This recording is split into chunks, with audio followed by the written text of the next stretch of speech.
Hello everyone, welcome back to my channel. This is the Metatron speaking, and today we're going to talk about God of War, a very popular video game series that I've got to say, when I first started playing, I thought I was never going to really like, but actually got me to change my mind completely, and here is why.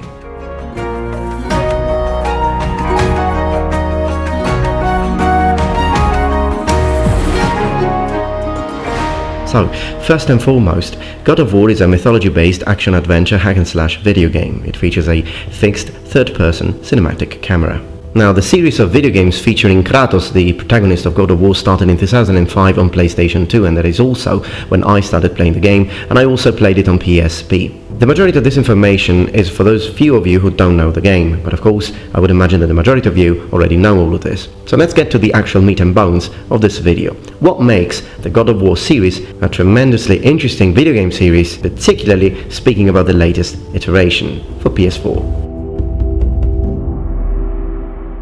So what makes this video game series so successful? Well, in my opinion, it's its very well designed protagonist, Kratos. Gotta roll your alarm, mate. No, really, think about it. In this video I'm going to give you some information, basic information on Kratos and how he was developed and why certain choices were made, such as the color of his skin or the weapons he wields and so forth. I've done a little bit of research. But before we get into that, to understand how good of a design that of Kratos is, you just need to think of the following factor. Now, perhaps we don't really immediately think about it, but when we say 2005, it was a very bold move for a studio to actually try to push a new hero, a new protagonist out there, where already many other characters were already established and were already very popular, namely Super Mario and Link from the Legend of Zelda. And yet Kratos manages to push himself through, and if you consider pro gamers, so I'm not including elderly ladies and little brothers, but if you consider pro gamers, anyone you ask, they know who Link is, they know who Mario is, and of course they know who Kratos is. Now that is one heck of achievement. And mind you, if you let me go off topic for a moment, please. Think about this guy for a moment, please. You know, this Muppet here is called Mario. Everybody knows this guy here is called Kratos. But how many people know that this guy's real name is Link and not freaking Zelda? And the reason for that is the title of the game. Think about it. This game is called God of War, and, spoiler alert, the protagonist is actually going to become the God of War. And come on, spoiler alert, PlayStation 2, I shouldn't even bother. The game is titled Super Mario Brothers, and given, it is a little unfair to Luigi, because when you say Mario Brothers, it implies that Mario's like the surname, but anyways, apart from that, you know that this guy's name is Mario, for sure. But the Legend of Zelda? Everybody's gonna call the poor bastard Zelda. It's not fair. It should have been the Legend of Link. It's like calling Super Mario Brothers the Legend of Peach. Although I gotta say, don't think many people would have called this Muppet Peach. Metatron, the point before the next freaking ice age. So the point that I'm trying to draw in a terrible but fashionable way is that Kratos is actually a very well established character, regardless of the fact that there were already other characters that had been established for a very long time before him, and the reason for that is because it's a very well designed character. So here is why. Kratos is a Spartan warrior. Now that sentence alone is incredibly epic. Is he a historically accurate representation of a Spartan? No, more on that later. Still, it's one of the best fantasy versions of a Spartan I've ever seen. Kratos is a big thumbs up for me. So, looking a bit at his f***ed up family history, he became the ghost of Sparta after accidentally killing his family due to Ares' trickery. Not cool, man. Not cool. He later avenges the death of his family and becomes the God of War after killing Ares. Kratos was eventually revealed to be a demigod and the son of Zeus, although Zeus later betrays Kratos. For crying out loud, he destroys Mount Olympus or something, right? Well, they got it coming. The character is now associated with other products and has had various cameos in PlayStation games outside of the God of War series. In designing Kratos, 2005, creator and game director David Jaffe, no idea, attempted to create a character that looked brutal, but did not resemble a typical traditional Greek hero, because they wanted him to be individualistic. Now, his most noticeable feature is his ash-white complexion, a story development which earns him the title Ghost of Sparta. So, the voice was already good, but now in the new PS4 iteration, they changed the voice actor for Kratos. It is now Christopher Judge. Now, that was a bold move because the voice was already established But in my opinion, he's got the perfect voice for Kratos, particularly for a more mature Kratos. It's deeper and it's really badass. Good choice. Talking about the weapons now. Double chained blades were chosen as Kratos' signature weapon because they emphasize the character's animal nature while also allowing combat to remain fluid. Talking about that is the only thing I never really liked. Now, I know a lot of you like the chained blades. I know you do. I don't. I'm sorry, I've got to say. So I'm very happy that in the PS4 version, they actually chose a more believable weapon. Now again, he's a demigod, fantasy character, so I suppose that also the previous weapons could have made sense. I mean, anything makes sense in his hands anyways. He's not a human character. But it still gives me a much more brutal, realistic, and satisfying feeling when I use a weapon that is more believable than something that, particularly something is not as up close.